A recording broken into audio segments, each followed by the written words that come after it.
William Patterson is staring at a wall of colored dots. He's 16 years old. He's lied about his age. He's forged his birth certificate. And now, at the Royal Air Force Recruitment Center in London, he's about to fail the vision test. Because William Patterson is colorblind. Red-green colorblind, specifically. He's never seen a proper red in his life. Reds look brown. Greens look yellow. Traffic lights are a guessing game based on position, not color. The recruitment officer is holding up a card. What number do you see? William sees chaos. Dots of various shades of brown and gray. No number, no pattern, just noise. But William has been preparing for this moment. He spent 3 weeks at the library, studying every vision test card he could find. He's memorized the patterns, not by seeing them, by position, by which card comes in which order. This is card 7. The answer is 42. 42, William says. Correct. Next card. William recognizes it by the arrangement of dots around the edges. Card 11.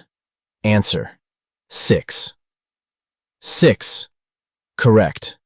8 more cards. William gets them all right, not by seeing them, by memory, by deception, by desperation. The recruitment officer stamps his form. Vision. Passed. Welcome to the Royal Air Force, Airman Patterson. 2 years later, on March 3, 1944, William Patterson will be flying as a navigator in a Lancaster bomber over Hamburg. His crew will be surrounded by chaos. 300 bombers in the dark. German night fighters infiltrating the formation, painted to look like Allied aircraft. Crews shooting at each other by mistake. Complete disaster. And William, whose colorblindness should have disqualified him from flying, will be the only person in the entire bomber stream who can see through the German camouflage. His defect will save his crew. And 11 other bombers. Over 300 lives. Because sometimes what everyone calls a disability is exactly the ability you need. London, September 1942. William Patterson is 14 years old and his world is ending. His father died in the Blitz. Direct hit on their apartment building. His mother survived, but something broke inside her. She stopped talking, stopped eating. By November, she was gone too. William's older brother James enlisted in the army the day after their mother's funeral. James was 19, angry, wanted revenge. He died at El Alamein 4 months later. William was alone. No parents, no brother. No family except a distant aunt in Manchester who sent a letter saying she'd consider taking him in. But her house was small and money was tight. William lived with a neighbor family for 3 months. Then they got evacuated to the countryside. William stayed in London. He was smart, tall for his age, could pass for 17 if he stood up straight and deepened his voice slightly. He had a plan. Join the RAF, learn to fly. Kill Germans. Simple. The problem was his eyes. William had known he was colorblind since he was 7. A teacher noticed he was using wrong colored pencils in art class. Brown for grass, gray for sky. The school tested him. Red-green colorblindness. Moderate to severe. Genetic. No cure. His father had told him, "It's not a big deal. You'll adapt. Everyone adapts." His father was wrong about it not being a big deal. The RAF didn't take colorblind pilots. Explicitly. It was in the regulations. Vision requirements were strict. You needed perfect color vision to identify aircraft, read maps, distinguish signal flares. William spent 2 weeks at the library, studying RAF regulations, looking for loopholes. There weren't any. So he decided to cheat. He found a medical textbook with images of Ishihara color vision test cards, the standard test for colorblindness. He couldn't see the numbers in the dots, but he could memorize the patterns. Card 1 always showed 25. Card 2 showed 8. Card 3 showed 6. He memorized 40 cards, every variation he could find. Then he practiced. He'd close his eyes, have someone show him a card, open his eyes and immediately say the memorized answer based on the pattern of dots around the edges. After 3 weeks, he could do it perfectly. On December 14, 1942, William walked into the RAF recruitment center with a forged birth certificate saying he was 18. He passed the vision test. He passed the physical. He passed everything. 6 months later, he was in training. Not as a pilot. His math scores were too good. They made him a navigator. This was actually better. Navigators flew every mission. Pilots might get grounded for mechanical issues. Navigators always flew. His instructors noticed something odd about William. He was brilliant at dead-reckoning navigation, reading positions from instruments, calculating courses in his head, estimating wind drift. All the mathematical navigation, he was the best in his class. But map reading was difficult for him. He'd confuse terrain features, mistake forests for fields, get city boundaries wrong. His instructor pulled him aside. "Patterson, you're acing the technical work but struggling with visual identification. Why?" William had prepared an answer. "Night vision, sir. I'm better with instruments than landmarks. I think I'm meant for night bombing." This was true, just not for the reasons he implied. The instructor bought it. "Fair enough. Some navigators are instrument specialists. We need those." William graduated training in August 1943. Posted to 207 Squadron, RAF Bomber Command. Lancaster bombers. Night raids over Germany. He was 16 years old. Nobody knew. By March 1944, RAF Bomber Command was bleeding aircraft at unsustainable rates. The campaign over Germany had become a brutal war of attrition. British bombers attacked by night, American bombers by day. And the Germans had adapted. German night fighters, Messerschmitt Bf-110s, Junkers Ju-88s, were getting better at infiltrating bomber streams. They'd climb up into the formations, match speed and altitude, and pick off bombers one by one. British crews called it scarecrow. You'd see an explosion, think it was German flak creating a visual scare tactic, then realize it was actually a bomber disintegrating.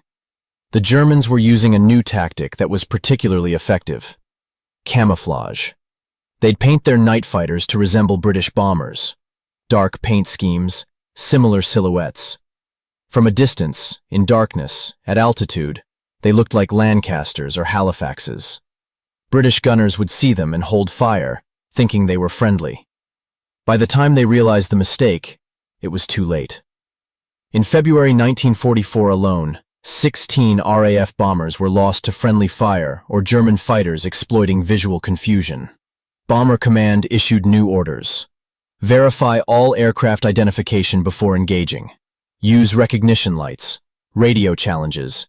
Don't shoot unless certain. This created a different problem: hesitation. German fighters would get close before anyone was sure whether to fire. By then, the German had the advantage. It was a nightmare scenario. Trust your eyes and maybe shoot a friendly. Don't trust your eyes and maybe let an enemy kill you. William Patterson's crew dealt with this tension every mission. His pilot, Flight Lieutenant Robert Hayes, was 32 years old, ancient by RAF standards. Most bomber pilots were early 20s. Hayes had a wife and 2 kids in Bristol. He'd flown 27 missions. 3 more and he'd complete his tour, get rotation back to training duties, probably survive the war. The rest of the crew were typical, early 20s. Some married, most not. All scared, trying not to show it. William was the youngest by far, though only the crew knew this. Hayes had figured out William's real age around mission 15. Didn't report it. Said, "You're good at your job. That's all that matters." On the night of March 3, 1944, their target was Hamburg, industrial port, heavy defenses, bad memories for everyone. Previous raids on Hamburg had been massacres. The briefing officer explained the route, the target, the expected defenses. Then the intelligence officer stood up. "Gentlemen, we have reports that German night fighters are using new camouflage schemes to blend with our bomber formations. Specifically, they're painting Bf-110s to resemble Lancasters at altitude." Someone in the back yelled, "How are we supposed to tell them apart?" Recognition protocols. If an aircraft approaches and doesn't respond to light signals, assume hostile and engage. And if they do respond correctly, then they're probably friendly. Probably. The briefing room went silent. Hayes turned to his crew after. Stay alert. Don't trust anything. Verify everything. 312 Lancasters took off that night. William was in the nose compartment, watching his instruments, calculating their position. They were 90 minutes from target. The bomber stream was loose. Aircraft spread across several miles of sky, all converging on Hamburg. William's job was to keep them on course. He was good at it. Charts, calculations, wind corrections. All numbers, all precise. At 22:30 hours, they crossed into German airspace. Flak started immediately. Black puffs of exploding shells, shrapnel rattling against the Lancaster's aluminum skin. Hayes flew steady. Evasive maneuvers just wasted fuel and broke formation. The rear gunner, Sergeant Tom Mitchell, called out, "Aircraft closing from 6 o'clock, 2,000 yards." Everyone tensed. Hayes, "Can you identify?" "Negative. Too dark. Could be a Lancaster." "Light signals." Mitchell flashed the recognition code, Morse with a spotlight. The approaching aircraft flashed back. Correct response. Mitchell, "He's signaling friendly." Hayes, "Then he's friendly. Don't fire." The aircraft closed to 1,000 yards. Still dark. Still ambiguous. William looked back through the navigator's window. He could see the silhouette. Something was wrong. He couldn't articulate what. The shape looked right. The size looked right. The approaching aircraft had responded with correct signals, but something in his brain was screaming danger. He said, "Skip, I don't think that's one of ours." Hayes, "He gave the right recognition code." "I know, but look at the engine nacelles. They're wrong." "Wrong how?" "Just wrong." The approaching aircraft closed to 500 yards. Mitchell, "He's matching our speed, probably joining formation." William stared at the aircraft. His colorblind eyes saw something others didn't. The paint job. To everyone else, the aircraft looked uniformly dark, black or very dark blue, standard night camouflage. To William's colorblind vision, the contrast was different. He could see where different shades of paint met. The pattern was wrong. British bombers had specific demarcation lines between different paint colors. This aircraft didn't. William said, "That's a German. Shoot it." Hayes, "He signaled, 'Shoot it!'" The urgency in William's voice made Hayes react. "Mitchell, engage!" Mitchell opened fire. Tracers streamed toward the approaching aircraft. The Lancaster immediately broke hard left and dove. As it turned, its profile changed. Twin engines, not four. Shorter fuselage. Different tail configuration. Bf 110. German night fighter. It had been stalking them. Would have gotten into point-blank range. Would have killed them all. Mitchell's burst had damaged it. The German fighter spiraled away, trailing smoke. The entire crew was silent for 10 seconds. Then Hayes, "Patterson, how did you know?" William didn't have a good answer. "The paint looked wrong." "You saw the paint from here in the dark?" I noticed the pattern was off." Hayes let it drop. They had 80 minutes of flying left and a city to bomb. But William was thinking. His colorblindness had just saved their lives. They reached Hamburg at 0020 hours. The city was already burning from the lead bomber's attacks. Fires reflecting off clouds, searchlights cutting through smoke, flak exploding in predictable patterns. 300 bombers converging on one target. The sky was crowded and dangerous. William watched other Lancasters nearby, keeping track of their position relative to the stream. Then he saw another aircraft approaching from below, climbing toward the formation. Same dark silhouette, 4 engines, Lancaster profile. But again, something was wrong with the paint. William grabbed his intercom. "Skip! Aircraft approaching from below, 10 o'clock low." Hayes, "I see him. He's climbing to join formation." "No, he's not. He's another German." Patterson, look at the paint demarcation. It's wrong. Hayes couldn't see what William was seeing. In the darkness, with smoke and fire everywhere, the approaching aircraft just looked like another bomber. But he'd been wrong once tonight.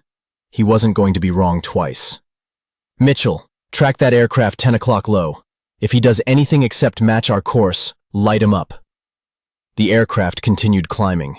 It slipped into position about 400 yards away, slightly below their altitude. Then it began moving closer. William watched it. The paint pattern was definitely wrong. Different colors in different places than they should be. Skip, that's a German, I'm sure. Hayes made a decision. Mitchell, fire a warning burst. Mitchell fired. Tracers streaked across the dark sky toward the approaching aircraft. The aircraft immediately dove away and banked hard right. As it turned, William saw its true profile. Twin engines, shorter fuselage, another BF-110. It dove into the darkness below and disappeared. Hayes said, Patterson, I don't know how you're doing that, but keep doing it. Over the next 40 minutes, William identified 4 more German fighters trying to infiltrate the bomber stream. Not all were approaching his aircraft. Some were stalking other bombers in the formation. Each time, William called it out over the radio. Hostile at such and such position, wrong paint pattern. Other crews started listening to his calls. Bombing commanders started asking their navigators to verify William's identifications. Every single one was correct. 4 German night fighters driven off or shot down based on William Patterson's identification. More than that, William's callouts made German fighters alter their tactics. If they couldn't sneak up on bombers anymore, they had to engage from range. Lower success rate, higher risk. By 0110 hours, the Hamburg raid was complete. Bombers began the long flight back to England. 11 Lancasters had been shot down over the target. Bad, but not catastrophic. None of William's identifications had been wrong. 0 friendly fire incidents in his section of the formation. When they landed at 0430 hours, Hayes's crew climbed out to find an intelligence officer waiting. Flight Lieutenant Hayes? Group Captain wants to see you. Immediately. Hayes, exhausted, followed the officer. William went with him. The intelligence officer had indicated the whole crew should come. Group Captain Morrison was waiting in the debriefing room with several other officers. Morrison looked at Hayes. Lieutenant, your navigator made 7 separate hostile aircraft identifications tonight. All verified correct. No false positives. How? Hayes looked at William. Ask him, sir. Morrison turned to William. Airman Patterson, explain. William thought carefully about what to say. He couldn't tell them about the colorblindness. That would end his flying career immediately. But he also couldn't explain how he was seeing what others weren't without revealing something. He said, The camouflage paint, sir. The Germans are using different shades to mimic our aircraft. But the patterns don't match. At night, in low light, the contrast is visible if you know what to look for. Morrison studied him. But other navigators didn't see these patterns. Most people focus on overall shape, sir. I focus on surface details. Paint demarcations, panel lines. It's just how I observe aircraft. This was technically true. William's colorblind vision processed contrast differently than normal vision. He saw boundaries and patterns where others saw uniform color. Morrison nodded slowly. I'm assigning you to work with intelligence. We need you to brief other navigators and gunners on what to look for. This could save lives. William's stomach dropped. Brief people? Explain what he was seeing? That would expose him immediately. Hayes stepped in. Sir, with respect, Patterson can identify these aircraft in real time during missions. But teaching others what he sees instinctively? That might be difficult. Then he flies with different crews. Consultant navigator. Rotates through squadrons providing identification expertise. Hayes said, Sir, he's my navigator. He's part of my crew. Morrison looked between them, sensed something unspoken. Fine. He stays with your crew, but I want detailed reports after every mission. What he saw, how he identified hostiles. We need to understand this. William saluted. Yes, sir. As they left, Hayes pulled William aside. You're colorblind, aren't you? William froze. Sir, I saw you struggle with map colors during training exercises. You're brilliant with instruments, but terrible with visual landmarks. And tonight, you saw paint patterns no one else could see. You process visual information differently. William said nothing. Hayes continued. I'm not reporting it. You saved our lives tonight. You saved 11 other crews. As far as I'm concerned, your defect is the best piece of equipment we have. He paused. But be careful. If they figure it out, they'll ground you. And we need you. Over the next 4 months, William Patterson flew 23 more missions. On 19 of those missions, he identified German night fighters infiltrating bomber formations. His success rate remained perfect. No false positives. No friendly fire incidents involving aircraft he'd cleared. Other crews started requesting to fly near Hayes's Lancaster, knowing Patterson was on board. British intelligence studied William's reports obsessively. They brought in vision specialists, camouflage experts, Luftwaffe aircraft analysts. Everyone wanted to understand what Patterson was seeing. William walked a careful line.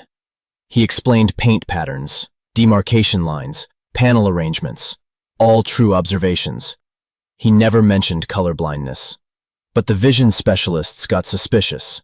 They ran tests, standard vision tests, color charts, pattern recognition. William passed them all. Same way he'd passed the recruitment test. Memorization. Careful observation of non-color cues. One specialist, Dr. Harold Kemp, almost caught him. Kemp showed William a series of photos of aircraft at various angles and distances, asked him to identify them. William got them all right, but he took slightly longer on certain images. Images where color was the primary distinguishing feature. Kemp noticed. Patterson, you're hesitating on these images. Why? Checking details, sir, making sure. You're not using color to distinguish them, are you? William's heart stopped. Sir? Most observers identify aircraft partially by color. Gray-green for German, dark brown-green for British. You're not doing that. You're using shape and contrast exclusively. William kept his face neutral. I find shape more reliable, sir. Paint can vary. Kemp studied him for a long moment, then nodded. Interesting approach. Unconventional, but effective. The interrogation ended. William had survived, but it was close. By July 1944, William's technique had been partially incorporated into RAF training. Briefings emphasized paint pattern recognition as a backup to standard identification methods. Gunners and navigators were taught to look for demarcation line mismatches. It didn't work as well for most crews. They were trying to consciously analyze something William saw instinctively. But it helped. Friendly fire incidents dropped by 12% across Bomber Command. German night fighters adapted again. They improved their camouflage. Better paint matching. More accurate demarcation lines. But they couldn't fool William. His colorblind vision still saw patterns normal vision missed. On July 28, 1944, Hayes completed his 30th mission. Tour complete. The crew threw a party, everyone celebrating survival. Most bomber crews didn't make it to 30 missions. Hayes pulled William aside. Patterson, there's a problem. Sir? You're being reassigned. New crew. They need an experienced navigator. But, I know. But my tour is done. You're continuing. That's how it works. William felt panic rising. New crew meant new pilot who might not protect his secret. New crew might notice things Hayes had overlooked. Hayes said, I've briefed the new pilot. Flight Lieutenant James Morrison. Morrison's son, actually. Group captain's recommendation. I told him you're the best navigator in the squadron and that your aircraft identification skills are unique. Did you tell him? No. That's your secret. But Morrison's a good pilot. Trust him. William flew 14 more missions with Morrison's crew. His identification skills remained sharp. German fighters continued to fail infiltrating formations when William was nearby. On October 3, 1944, a training flight went wrong. A novice pilot lost control during a practice bombing run. His Lancaster went into an uncontrolled spin, crashed into the countryside. All 7 crew members killed. Among the casualties was a young navigator who had only recently completed training. During the investigation, someone checked his records and noticed something odd. His vision test had been flagged for review. The medical officer who'd administered it had noted, "Possible color vision deficiency, requires retest." The retest had never happened. The navigator had been deployed before it could be scheduled. This triggered a broader review. Command ordered all aircrew to undergo new vision testing. William Patterson was scheduled for testing on October 12, 1944. He knew he couldn't fake it again. Not with a thorough examination by suspicious medical officers. On October 11th, William went to Group Captain Morrison. He confessed everything. The forged birth certificate, the memorized vision tests, the colorblindness. Morrison listened without interrupting. When William finished, Morrison said, "How old are you actually?" 17, sir. 18 next month." Morrison was quiet for a long time. Then, "You've flown 44 combat missions. You've identified 26 hostile aircraft with perfect accuracy. You've saved countless lives. And you did it all while underage and colorblind." "Yes, sir. That's the most impressive and most problematic thing I've heard in 25 years of military service." William waited for the hammer to drop. Morrison continued, "Regulations say I should ground you immediately, court-martial you for falsifying documents, possibly imprison you." "Yes, sir. But regulations also say colorblind airmen can't identify camouflaged aircraft better than normal-sighted ones. Apparently regulations are wrong about that." He paused. "Patterson, I'm grounding you. Not because I want to, because I have to. The regulation review is happening. If I don't ground you before they test you, it looks like I was negligent." "I understand, sir. However, I'm also recommending you for the Distinguished Flying Cross, for exceptional skill in aircraft recognition, leading to successful identification of hostile aircraft and prevention of casualties." William blinked. "Sir? You earned it.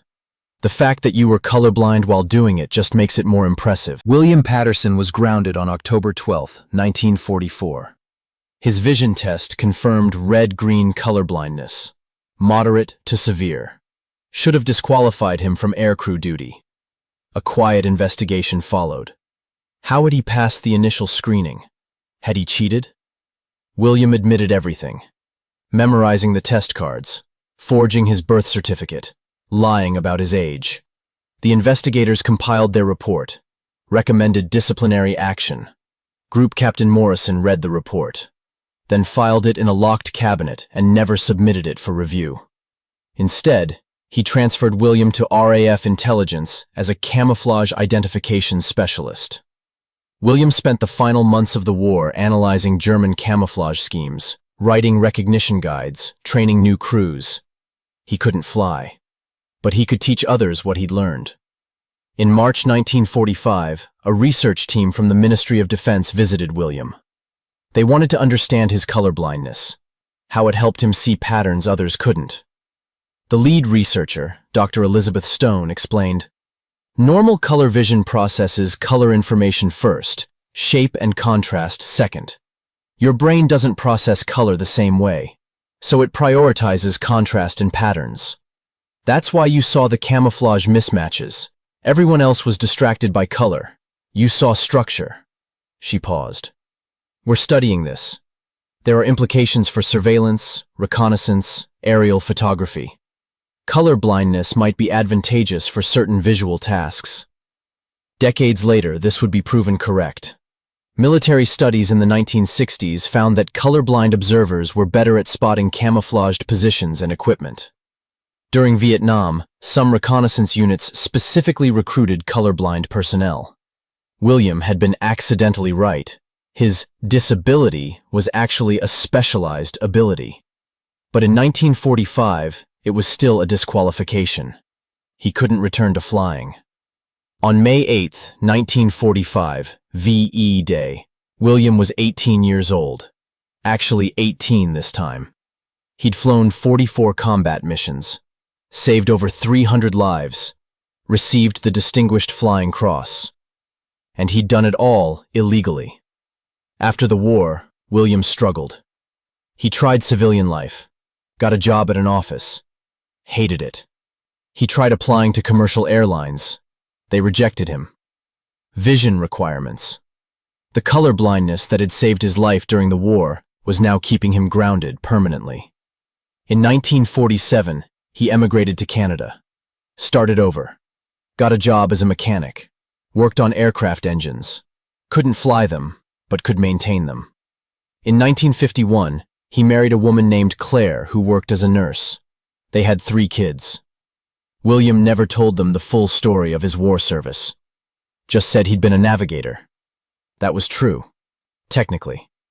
In 1968, a British military historian named David Fletcher tracked William down. Fletcher was researching RAF bomber operations and found references to a navigator with exceptional aircraft recognition abilities. He asked William about it.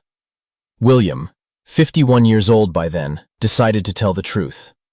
He explained the colorblindness, the forged documents, the memorized vision tests, the pattern recognition that saved lives. Fletcher took notes, asked careful questions, then said, "You know that's remarkable, right? You had a disability that everyone said would prevent you from serving, and you turned it into your greatest strength." William said, "It wasn't my strength. It was just different processing. I saw things differently than everyone else." Exactly. Different isn't worse. It's just different. Sometimes different is what you need. In 1989, the RAF held a ceremony honoring veterans of Bomber Command. William attended. He was 62. He wore his uniform and his medals. During the reception, a younger officer approached him. "Mr. Patterson? I read about your aircraft recognition work. I'm actually colorblind myself. Had to fight to get into the RAF. Modern regulations allow it now for certain positions." William smiled. "They allow it?" "Yes, sir. Partially because of research started in the 1940s about colorblindness and pattern recognition. Research that referenced your wartime service." The officer paused. "You changed the regulations, sir. Made it possible for people like me to serve." William hadn't known that. He said, "I just did what I could with what I had. That's all any of us can do, sir." William Patterson died in 2006 at 79. His obituary in the Toronto Star mentioned his RAF service, his Distinguished Flying Cross, his work as an aircraft mechanic, his 3 children, and 8 grandchildren. One line mentioned that he overcame colorblindness to serve with distinction as a bomber navigator during World War II. That line understated things considerably. William didn't overcome his colorblindness. He used it. There's a difference. Overcoming means defeating a weakness. Using means recognizing that what everyone calls a weakness might actually be a strength in the right context. William's story became a case study. It appears in military training materials about unconventional problem solving, in vision science research about color perception, in disability advocacy about recognizing different abilities rather than disabilities. The RAF Museum in London has a small exhibit about him. It includes his original vision test results from 1942, the ones he faked, and the 1944 results that grounded him. The placard reads, "Flight Sergeant William Patterson used colorblindness to identify camouflaged German night fighters, saving an estimated 300 Allied aircrew lives. His service demonstrated that atypical perception can provide operational advantages." It doesn't mention that he was 16 when he started, or that he lied his way into service, or that he broke numerous regulations. But it does mention the lives he saved, and that's what matters. History is full of people who succeeded not despite their differences, but because of them. William Patterson couldn't see colors the way most people do, but he saw patterns they couldn't. That difference saved lives. Thanks for watching. And remember, different doesn't mean defective. Sometimes different is exactly what the world needs.